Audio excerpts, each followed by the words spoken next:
എല്ലുകളുടെ ആരോഗ്യം നമുക്കിന്ന് വളരെ ഇമ്പോർട്ടൻ്റ് ആണ്. കാരണം നമുക്ക് രണ്ട് കാലിൽ എണീറ്റ് നടക്കണമെങ്കിൽ നമുക്ക് എല്ലുകളും അതുപോലെ തന്നെ സന്ധികളും മസിൽസും എല്ലാം കൂടി ചേർന്ന് പ്രവർത്തിക്കുമ്പോഴാണ് നടക്കാറ്. ഈ അടുത്തിടെയായിട്ട് ഒരുപാട് പേരിൽ കണ്ടുവരുന്ന ഒരു കണ്ടീഷനാണ് പെട്ടെന്ന് ചെറിയ വീഴ്ചയിൽ പോലും എല്ലുകൾ പെട്ടെന്ന് പൊട്ടിപ്പോവുക.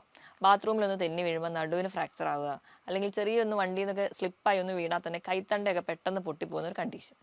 ഈ കണ്ടീഷനെ നമ്മൾ മെഡിക്കലി ഓസ്റ്റിയോപോറോസിസ് എന്നാണ് പറയുന്നത്. കാരണം എല്ലുകൾക്ക് ബലമില്ലാതെ പെട്ടെന്ന് പൊട്ടിപ്പോകുന്ന കണ്ടീഷൻ. ഈ വീഡിയോയിലൂടെ നമുക്ക് ഓസ്റ്റിയോപോറോസിസിനെ കുറിച്ച് നോക്കാം. ഞാൻ ഡോക്ടർ പ്രിയ, Q&D ഹെൽത്ത് കെയറിലെ ഹോമിയോപ്പതിക് ഫിസിഷ്യനാണ്.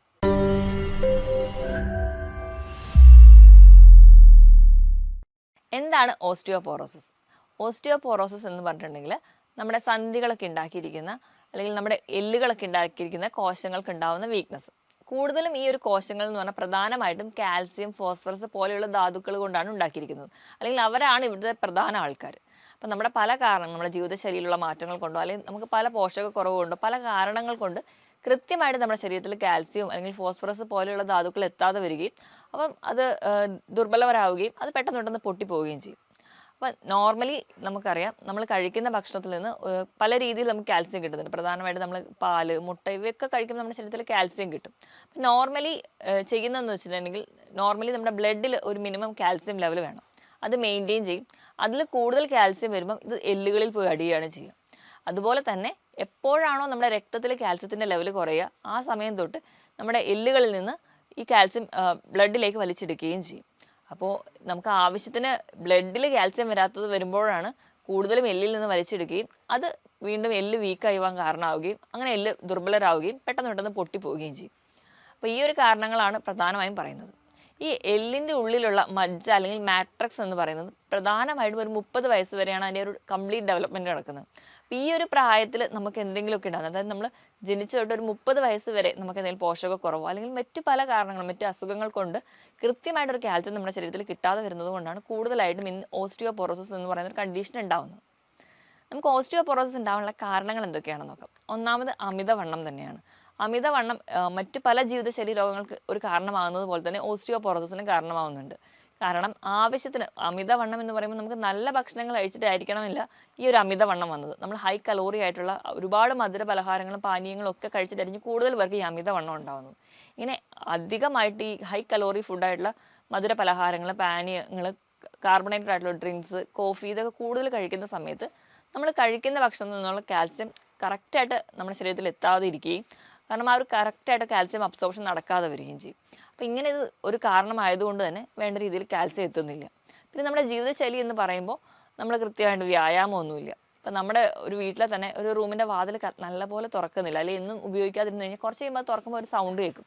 ഇതുപോലെ തന്നെയാണ് നമ്മൾ പ്രത്യേകിച്ച് ജോലിയൊന്നും ചെയ്യുന്നില്ല, ആ ഒരു സെഡൻഡറി ലൈഫാണ് നമുക്കെങ്കിൽ നമ്മൾ പതുക്കെ നമ്മുടെ ജോയിൻസ് അല്ലെങ്കിൽ നമ്മുടെ ബോണൊക്കെ ചെറിയ ഒരു അനക്കങ്ങൾ പോലും അത് ഭയങ്കര ദുർബലരാവുകയും അത് പെട്ടെന്ന് പൊട്ടിപ്പോവുകയൊക്കെ ചെയ്യും. അപ്പോൾ കൃത്യമായിട്ടൊരു വ്യായാമം ഇല്ലാത്തത്, കൃത്യമായ ഒരു ഭക്ഷണ രീതി ഇല്ലാത്തത് കൊണ്ടൊക്കെ ഒരു കാരണമാണ്. ഇതോടൊപ്പം തന്നെ നമ്മൾ കഴിച്ച ഭക്ഷണത്തിൽ നിന്ന് കാൽസ്യം, ഇപ്പം നമ്മൾ ഒരുപാട് കാൽസ്യം അടങ്ങിയ ഭക്ഷണങ്ങൾ കഴിക്കുന്നുണ്ട്, പക്ഷേ എന്താ ഡോക്ടറെ എൻ്റെ എല്ലുകൾ ഇത്ര വീക്കാവുന്നതെന്ന് പലരും ചോദിക്കാറുണ്ട്. അപ്പോൾ ഈ കഴിക്കുന്ന ഭക്ഷണത്തിൽ കാൽസ്യം ഉണ്ടായതുകൊണ്ട് മാത്രമായില്ല. നമ്മൾ കഴിക്കുന്ന ഭക്ഷണത്തിൽ നിന്ന് കാൽസ്യം അബ്സോർബ് ചെയ്ത് അത് ശരീരത്തിന് വേണ്ട രീതിയിലാക്കാൻ വേണ്ടി വൈറ്റമിൻ ഡി വേണം. അപ്പോൾ പലരും ഇന്ന് പല കാരണങ്ങൾ കൊണ്ട് വെയിലത്തിറങ്ങാതെയും കൂടുതലും ഒരു വീടിൻ്റെ ഉള്ളിൽ ഇൻഡോർ ആയിട്ടാണ് നമ്മൾ കൂടുതൽ ആക്ടിവിറ്റീസ് ഏർപ്പെടാറ്. കുട്ടികളാണെങ്കിൽ പോലും ഫുള്ളി എൻഗേജ് ചെയ്യുന്ന ഇൻഡോർ ഗെയിംസിലോട്ടാണ്. നമ്മൾ പുറത്തൊന്നും വെയിൽ കൊള്ളാത്തതിൻ്റെ ഭാഗമായിട്ട് കൃത്യമായിട്ടൊരു കാൽസ്യം മെറ്റബോളിസം കിട്ടുന്നില്ല. അതുവഴി നമുക്ക് കാൽസ്യത്തിൻ്റെ ഡെഫിഷ്യൻസി ഉണ്ടാവാം. ഇതോടൊപ്പം തന്നെ നമ്മൾ പ്രായമാകുമ്പോൾ നമ്മുടെ ശരീരത്തിലെ എല്ലാ കോശങ്ങളും അതോടൊപ്പം തന്നെ പ്രായമായിക്കൊണ്ട് വരിക. അപ്പോൾ അവർക്കുണ്ടാകുന്ന നോർമൽ ആക്ടിവിറ്റീസ് അല്ലെങ്കിൽ നോർമലായിട്ട് ചെയ്യാൻ പറ്റുന്ന പല ഫംഗ്ഷൻസും കൃത്യമായി നടക്കാതെ വരികയും അതുവഴി നമുക്ക് ഈ ഓസ്റ്റിയോപോറോസിസ് ഉണ്ടാവാം. അതുപോലെ തന്നെ സ്ത്രീകളുടെ കേസ് എടുക്കുകയാണെങ്കിൽ ഞാൻ ആദ്യമേ പറഞ്ഞു, ആർത്തവ വിരാമത്തോടു കൂടിയാണ് കൂടുതലും സ്ത്രീകളിൽ ഓസ്റ്റിയോപോറോസിസ് കാണുന്നത്. കാരണം പീരീഡ്സ് നിൽക്കുന്നതോടെ നമ്മുടെ ശരീരത്തിൽ ഈസ്ട്രോജൻ എന്ന് പറയുന്ന ഒരു ഹോർമോണിൻ്റെ അഭാവം വരികയും അപ്പോൾ കറക്റ്റായിട്ട് നമ്മൾ കാൽസ്യം അടങ്ങിയ ഭക്ഷണം കഴിച്ചാൽ പോലും കറക്റ്റായിട്ട് ഒരു മെറ്റബോളിസം നടക്കാതെ വരികയും അതുവഴി അവർക്കൊരു കാൽസ്യം ഡെഫിഷ്യൻസി വരുന്നു. അത് നമുക്ക് ഓസ്റ്റിയോപോറോസിസിലോട്ട് പോകുന്നുണ്ട്. ചില അസുഖങ്ങൾ കാരണമാണ്, ഇപ്പോൾ ഹൈപ്പർ തൈറോയിഡിസം പോലെയുള്ള കണ്ടീഷൻസ് കൊണ്ട് വരാറുണ്ട്. അതല്ലാതെ തന്നെ ചില കിഡ്നി രോഗങ്ങൾ കൊണ്ട് കിഡ്നി രോഗങ്ങൾ ഉണ്ടാകുമ്പോൾ അവിടെ ഈ പറഞ്ഞ പോലെ ഒരു വൈറ്റമിൻ ഡിയുടെ ഒരു അഭാവം വരുന്നുണ്ട്. അതോടൊപ്പം തന്നെ കാൽസ്യം ഡെഫിഷ്യൻസി വന്നിട്ട് കിഡ്നി രോഗങ്ങളുള്ളവർക്കും ഈ ഒരു കാൽസ്യത്തിൻ്റെ അഭാവം വന്ന് ഓസ്റ്റിയോപോറോസിസ് കാണാറുണ്ട്. ഇതൊക്കെയാണ് പ്രധാനപ്പെട്ട കാര്യങ്ങൾ. ഇതല്ലാതെ തന്നെ മദ്യപാനം, പുകവലി പോലെയുള്ള ശീലങ്ങളുള്ളവരാണെങ്കിൽ ഈ ഒരു ശീലങ്ങളൊക്കെ ഉണ്ടെങ്കിൽ നമ്മുടെ ശരീരത്തിൽ എപ്പോഴും ഒരു ടോക്സിക് സബ്സ്റ്റൻസ് ആണ് ഉണ്ടാവുക. അവർ കൃത്യമായിട്ട് നമുക്ക് വേണ്ട വസ്തുക്കളൊന്നും അബ്സോർബ് ചെയ്യാൻ അനുവദിക്കാതെ വരികയും അതിൻ്റെ ഭാഗമായിട്ട് കാൽസ്യം ഡെഫിഷ്യൻസി വരാറുണ്ട്.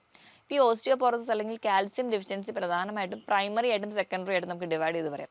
പ്രൈമറി എന്ന് പറഞ്ഞു കഴിഞ്ഞാൽ നമ്മുടേതായ ചില തെറ്റുകൾ കൊണ്ട് അല്ലെങ്കിൽ അങ്ങനെ ഒരു ബേസിക് കോസ്, ഇപ്പം അമിതവണ്ണമുള്ളവരാണെങ്കിൽ അല്ലെങ്കിൽ അവരുടെ ഫുഡ് ഹാബിറ്റുകൾ കൊണ്ടോ ഈ ഒരു കാരണങ്ങൾ കൊണ്ടാണ് അവർക്ക് കാൽസ്യം ഡെഫിഷ്യൻസി വരുന്നതെങ്കിൽ നമ്മൾ അതിനെ പ്രൈമറി എന്നാണ് പറയാറ്. അപ്പോൾ സെക്കൻഡറി എന്ന് പറഞ്ഞാൽ ചില കണ്ടീഷൻസും ഉണ്ട്. ചില ക്യാൻസർ രോഗങ്ങളോ അല്ലെങ്കിൽ കിഡ്നി ഡിസീസ്, കുഷൻസ് ഡിസീസ്, അങ്ങനെ പല കിഡ്നി രോഗങ്ങളുടെ ഭാഗമായിട്ട് അവർക്ക് കാൽസ്യം ഡെഫിഷ്യൻസി വരുന്നു. ചില മെഡിസിൻസ്, ഇപ്പോൾ കീമോതെറാപ്പി ഒക്കെ കഴിഞ്ഞ് ചില മെഡിസിൻസ് ഒക്കെ എടുക്കുന്നവർക്ക് അതിൻ്റെ ഭാഗമായിട്ട് വരികയാണെങ്കിൽ നമ്മൾ അതിന് സെക്കൻഡറി എന്നാണ് പറയാറ്. ഇങ്ങനെ പ്രധാനമായിട്ടും നമ്മൾ രണ്ടായിട്ട് ഡിവൈഡ് ചെയ്തിട്ടാണ് കൂടുതലും ഓസ്റ്റിയോപൊറോസിസിൽ ഉണ്ടാകുന്ന കാൽസ്യം ഡെഫിഷ്യൻസിനെ പറയാറ്. ഇനിയിപ്പം എന്തുകൊണ്ടാണ് അല്ലെങ്കിൽ ഈ കാരണങ്ങൾ കൊണ്ടൊക്കെയാണ് എന്ന് നമ്മൾ തിരിച്ചറിഞ്ഞു. എന്താണ് അവർ കാണിക്കുന്ന ലക്ഷണങ്ങളെന്ന് നോക്കാം. നമ്മുടെ ഇടയിൽ തന്നെ പലർക്കും ചിലപ്പോൾ കാൽസ്യം ഡെഫിഷ്യൻസി ഉണ്ടാവും, പക്ഷെ നമ്മളത് അറിയാറില്ല.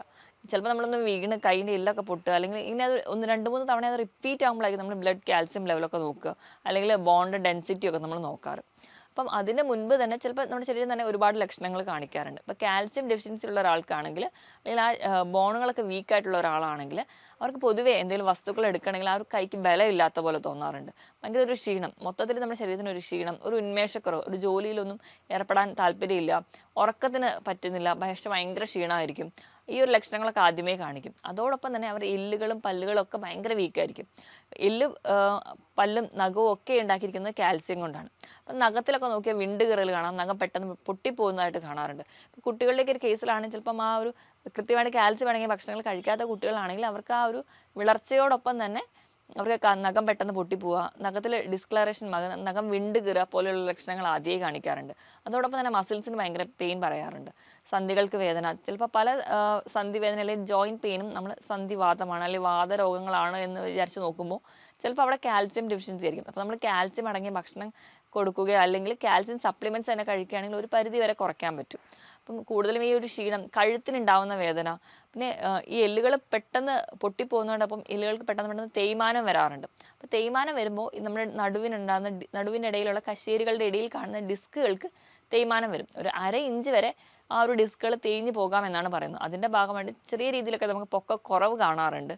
ഇതൊക്കെയാണ് പ്രധാനമായി കാണാറ്. കഴുത്ത് വേദന അല്ലെങ്കിൽ നടുവേദന, അതുപോലെ തന്നെ കാലിന് കഴപ്പ്, കാലിന് വേദന, മുട്ടുവേദന, ഇങ്ങനെ പല ജോയിൻറ്റ് പെയിൻ ആണ് കൂടുതലും ഈ ഒരു ആൾക്കാർ പറയാറ്. അപ്പം നമ്മളെപ്പോഴും അതൊരു എണ്ണയിട്ടോ അല്ലെങ്കിൽ തൈലമിട്ടൊക്കെ മാനേജ് ചെയ്യാൻ നോക്കും, അല്ലെങ്കിൽ ആ ഒരു ജോയിൻറ്റ് പെയിൻ എന്ന കാറ്റഗറിയിൽ മാത്രം കാണാറുണ്ട്. പക്ഷേ ഇവിടെ പ്രധാന കാരണം എന്ന് പറഞ്ഞാൽ കാൽസ്യം ഡെഫിഷ്യൻസി ആയിരിക്കും. അപ്പോൾ കാൽസ്യം കറക്റ്റ് ചെയ്ത് കഴിഞ്ഞാൽ ഒരു പരിധിവരെ നമുക്ക് ഈ കണ്ടീഷൻസ് കൺട്രോൾ ചെയ്യാൻ പറ്റും. ഈ ഓസ്റ്റിയോപോറോസിസ് എന്ന് പറയുന്ന കണ്ടീഷനും ഒരു പരിധി വരെ ജനറ്റിക് ആയിട്ടുള്ള റിലേഷൻ ഉണ്ട്. അപ്പോൾ അതുകൊണ്ട് തന്നെ നമ്മുടെ വീട്ടിൽ ആർക്കെങ്കിലും അച്ഛനും അമ്മയ്ക്കൊക്കെ ഉണ്ടെങ്കിൽ നമ്മളെപ്പോഴും അതിനെക്കുറിച്ചൊരു ബിവെയർ ആയിരിക്കണം. അല്ലെങ്കിൽ നമ്മൾ കഴിക്കുന്ന ഭക്ഷണം അത് കാൽസ്യം അടങ്ങിയിട്ടാണ് അല്ലെങ്കിൽ കൃത്യമായിട്ട് അബ്സോർബ് ചെയ്യുന്നതെന്ന് ഉറപ്പ് വരുത്തണം. ഇപ്പോൾ രാവിലെ എണീക്കുമ്പോഴേ ചിലപ്പോൾ ചില ആൾക്കാർക്ക് സന്ധിവേദന പറയാറുണ്ട്. അതുപോലെ തന്നെ നെഞ്ചിൻ്റെ ഭാഗത്ത് വേദന, ഭയങ്കര ജോയിൻറ്റ് പെയിനും, പേശികൾക്ക് വേദന, ചെറിയ കൂനൽ അനുഭവപ്പെടുക, നമുക്ക് നിവർന്ന് നിൽക്കാൻ പറ്റുന്നില്ല, നമ്മുടെ കാലുകൾക്ക് അല്ലെങ്കിൽ മുട്ടുകൾക്കൊരു വളവ് തോന്നുക, കാൽപാദങ്ങൾക്കൊരു വളവ്, ഇങ്ങനത്തെ കംപ്ലയിൻസ് ഒക്കെ കാണിക്കുന്നത് ചിലപ്പോൾ ഒരു പക്ഷേ നിങ്ങൾക്ക് നാളെ ഓസ്റ്റിയോപോറോസിസ് വരുന്നതിന് മുൻപുള്ള ലക്ഷണങ്ങളായിരിക്കും. അതിന് മുൻപായിട്ട് നമ്മൾ ചിലപ്പം ആ ഒരു എല്ലുകൾ പൊട്ടിപ്പോകുന്ന കണ്ടീഷൻസല്ലോ, അല്ലെങ്കിൽ ചിലപ്പോൾ നമ്മൾ അറിയാതെ ബാത്റൂമിൽ തെന്നി വീണു, ഇപ്പോൾ നടുവിന് എന്തെങ്കിലും കംപ്ലയിൻ്റ് ഒന്ന് വീണു, ഫ്രാക്ചറായി, പിന്നെയും വേണ്ടിയിട്ട് നമ്മൾ നടക്കും. പക്ഷെ അപ്പോൾ നമ്മൾ ശ്രദ്ധിക്കാതെ പോവുകയാണെങ്കിൽ ചിലപ്പോൾ നമ്മൾ ചെറിയൊരു വീഴ്ച തന്നെ കൈ തണ്ട പൊട്ടുന്നത് കാണാം. അങ്ങനെ പല പല ഫ്രാക്ചേഴ്സ് ആയിട്ട് പ്രസൻറ്റ് ചെയ്യുന്നത് കാണാം. ഇങ്ങനെയുള്ള ഈ ഒരു കംപ്ലയിൻസ് എന്ന് പറഞ്ഞാൽ പ്രധാനമായിട്ടും കാൽസ്യം ഡെഫിഷ്യൻസി ആണെന്ന് എല്ലാവരും ഓർക്കുക. അതിനനുസരിച്ച് വേണം നമ്മുടെ ഭക്ഷണം മോഡിഫൈ ചെയ്യുകയാണെങ്കിൽ ഒരു പരിധി വരെ നമുക്കിത് കുറയ്ക്കാൻ പറ്റും.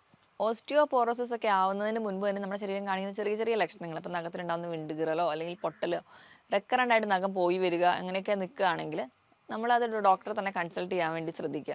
ഡോക്ടറുടെ കൺസൾട്ടേഷൻ എടുക്കുമ്പോൾ ഡോക്ടർ ബ്ലഡ് റൂട്ടീനിൽ നമ്മൾ ബ്ലഡ് റൂട്ടീൻ ചെയ്യുന്നതിനോടൊപ്പം തന്നെ വൈറ്റമിൻ ഡി നോക്കാറുണ്ട്. അതോടൊപ്പം തന്നെ ബോൺ ഡെൻസിറ്റിയുടെ ഡെക്സാ സ്കാൻ ചെയ്യാറുണ്ട്. അപ്പോൾ ഒരു പാരമ്പര്യമായിട്ട് ഒക്കെ ഇങ്ങനെ ഒരു കംപ്ലയിൻറ്റ്സ് ഉള്ളവരാണെങ്കിൽ അത് നേരത്തെ ഇടയ്ക്കൊന്ന് ചെക്ക് ചെയ്യുന്നത് വളരെ നല്ല, ഒരു 25-30 വയസ്സ് കഴിയുമ്പോൾ തന്നെ ഇടയ്ക്കൊക്കെ ഡെക്സാ സ്കാൻ ചെയ്യുന്നത് വളരെ നല്ലതാണ്.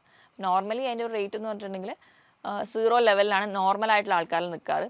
അപ്പം ബോൺ ഡെൻസിറ്റി ആ ഒരു ടെൻഡൻസി ഉള്ളവർക്കാണെങ്കിൽ അത് നെഗറ്റീവ് വാല്യൂയിലോട്ട് പോകാറുണ്ട്. അപ്പം അങ്ങനെ ഒരു വാല്യൂ ഒക്കെ കാണിക്കുകയാണെങ്കിൽ നിങ്ങൾ എന്തായാലും ഡോക്ടറെ തന്നെ കൺസൾട്ട് ചെയ്യുക. ഡോക്ടറുടെ കൺസൾട്ടേഷൻ എടുക്കുകയാണെങ്കിൽ നമുക്ക് കൃത്യമായ ഒരു ഡയറ്റ് ഫോളോ ചെയ്യുക. അതോടൊപ്പം തന്നെ മെഡിസിൻ കൂടെ കഴിക്കുകയാണെങ്കിൽ ഒരു പരിധി വരെ നമ്മുടെ എല്ലുകൾക്ക് ഉണ്ടാകുന്നതായ ബുദ്ധിമുട്ടുകളൊക്കെ കുറയ്ക്കാൻ പറ്റും. പിന്നെ എക്സ്റേ ഒക്കെ എടുക്കുകയാണെങ്കിൽ നമുക്ക് ഒരു പരിധി വരെ എല്ലിൻ്റെ തേയ്മാനോ അല്ലെങ്കിൽ എല്ലിലുണ്ടാകുന്നതായ ചെറിയ മാറ്റങ്ങളും കണ്ടുപിടിക്കാൻ പറ്റും. അപ്പം ഇനി നമ്മൾ എന്തൊക്കെയാണ് അതിൻ്റെ മാനേജ്മെൻറ്റ് സൈഡെന്ന് നോക്കാം. ഏറ്റവും ആദ്യം നമ്മൾ ഭക്ഷണത്തിൽ എന്തൊക്കെ മാറ്റം വരുത്തണം എന്നാണ് ആദ്യം തന്നെ നോക്കേണ്ടത്.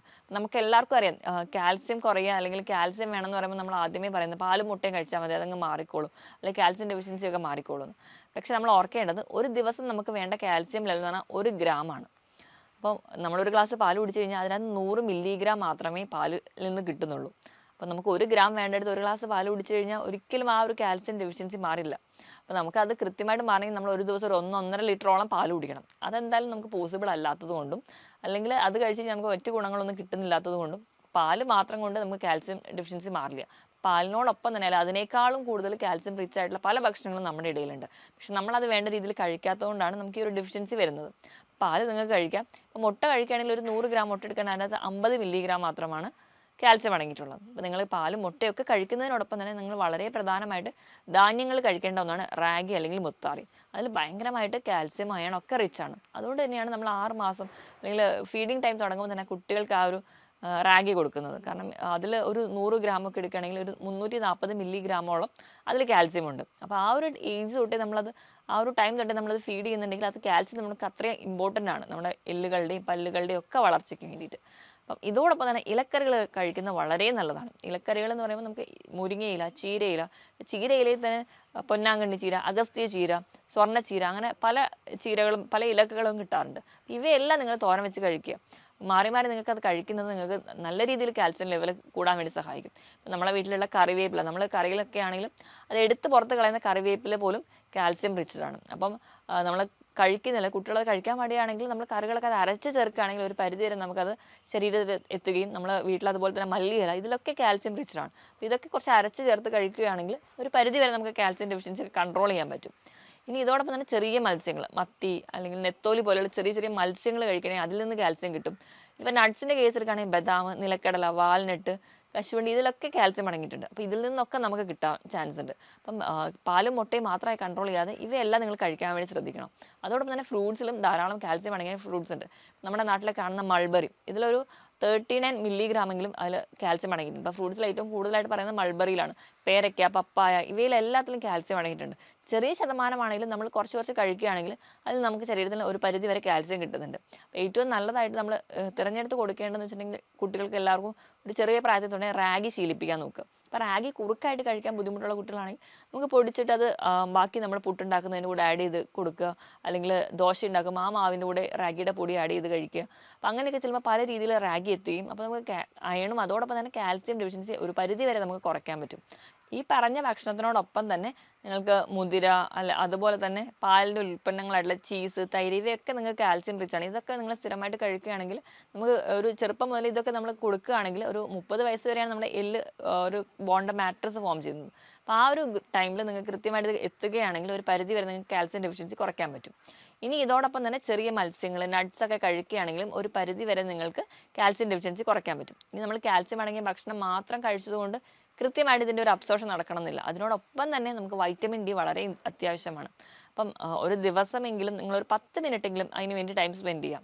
ഒരു രാവിലെ 10 മണി തൊട്ട് ഒരു ഉച്ചയ്ക്ക് 1 മണി വരെയുള്ള വെയിൽ ഒരു 10 മിനിറ്റെങ്കിലും നമ്മുടെ സ്കിന്നിൽ വീഴത്തക്ക രീതിയിൽ തന്നെ നമ്മൾ കൊള്ളുകയാണെങ്കിൽ ഒരു പരിധി വരെ നമുക്ക് വൈറ്റമിൻ ഡിയുടെ ഡെഫിഷ്യൻസി കുറയാൻ പറ്റും. അതോടൊപ്പം തന്നെ നമ്മുടെ കാൽസ്യം മെറ്റബോളിസം കൃത്യമായിട്ട് നടക്കും. ഇതാണ് നമുക്ക് ബേസിക്കായിട്ട് നമ്മുടെ ലൈഫ് സ്റ്റൈലിൽ വരുത്തേണ്ട മാറ്റങ്ങൾ. ഇതോടൊപ്പം തന്നെ നമ്മൾ എക്സസൈസ് കൃത്യമായിട്ട് ചെയ്യണം. കാരണം നമ്മുടെ ജോയിൻറ്റ്സ് അല്ലെങ്കിൽ നമ്മുടെ എല്ലുകൾക്ക് ബലം വരണമെങ്കിൽ നമ്മൾ എന്തെങ്കിലും വ്യായാമം കൂടി ചെയ്താലേ കാര്യമുള്ളൂ. അപ്പോൾ നമുക്ക് സൈക്ലിങ്ങും സ്വിമ്മിങ് ആണ് ഏറ്റവും നല്ല എല്ലുകൾക്ക് ബലം കൊടുക്കാൻ പറ്റുന്ന എക്സസൈസ്. പിന്നെ നമുക്ക് അങ്ങനെ എന്തെങ്കിലും ഒരു ബുദ്ധിമുട്ടുകളുള്ളവരാണെങ്കിൽ നിങ്ങൾക്ക് ചെറിയ രീതിയിലൊക്കെ നിരപ്പായ സ്ഥലത്തോട്ട് നടക്കുക അല്ലെങ്കിൽ മറ്റ് എറോബിക് എക്സസൈസുകൾ ചെയ്യുകയാണെങ്കിൽ ഒരു പരിധി വരെ നമുക്ക് എല്ലുകളുടെ ബലം കൂട്ടാൻ പറ്റും. ഇനിയിപ്പോൾ സ്ത്രീകൾക്കാണ് ഇത് കംപ്ലൈൻറ്റ് കൂടുതലായിട്ട് വരുന്നത്, അതുപോലെ തന്നെ പീരീഡ്സിന് ശേഷമാണെന്ന് പറഞ്ഞല്ലോ.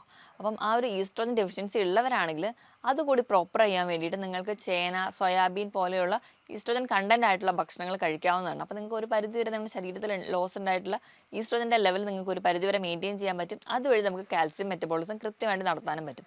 ഈ ഭക്ഷണങ്ങളൊക്കെ നിങ്ങൾ കൃത്യമായിട്ട് കഴിക്കുക, കൃത്യമായിട്ട് വ്യായാമം ചെയ്യുക, കൃത്യസമയത്ത് കിടന്നുറങ്ങാനും എണീക്കാനും ശീലിക്കുക. അതോടൊപ്പം തന്നെ ആവശ്യത്തിന് വെള്ളം കൂടി കുടിക്കുകയാണെങ്കിൽ ഒരു പരിധി വരെ നമുക്ക് ഈ എല്ലുകളുടെ ആരോഗ്യമൊക്കെ മെച്ചപ്പെടുത്താം. ഓസ്റ്റിയോപോറോസിസ് പോലെയുള്ള കണ്ടീഷൻസ് കംപ്ലീറ്റ് ആയിട്ട് മാറ്റാനും പറ്റും. അപ്പോൾ നമുക്ക് ഒരു കംപ്ലയിൻറ്റ് അല്ലെങ്കിൽ ഓസ്റ്റിയോപോറോസിസ് പോലെ ഒരു കണ്ടീഷനിലോട്ട് വന്നു കഴിഞ്ഞിട്ടുണ്ടെങ്കിൽ പെട്ടെന്ന് വീഴ്ചകളും പെട്ടെന്ന് എല്ലുകൾ പൊട്ടുന്ന ഒരു കണ്ടീഷനിലോട്ട് പോകും. ഇപ്പോഴും ആ ഒരു കോംപ്ലിക്കേഷനിലോട്ട് പോകുന്നതിന് മുൻപ് അത് വരാതിരിക്കാൻ വേണ്ടി മാക്സിമം എല്ലാവരും ട്രൈ ചെയ്യുക. ഞാൻ ഈ പറഞ്ഞ കാര്യത്തിൽ എന്തെങ്കിലും ഡൗട്ട് ഉണ്ടെങ്കിൽ നിങ്ങൾക്ക് താഴെ കാണുന്ന നമ്പറിൽ കോൺടാക്ട് ചെയ്യുക. മറ്റൊരു ഹെൽത്ത് ടോപ്പിക്കുമായിട്ട് വീണ്ടും കാണുന്നത് വരെ നന്ദി.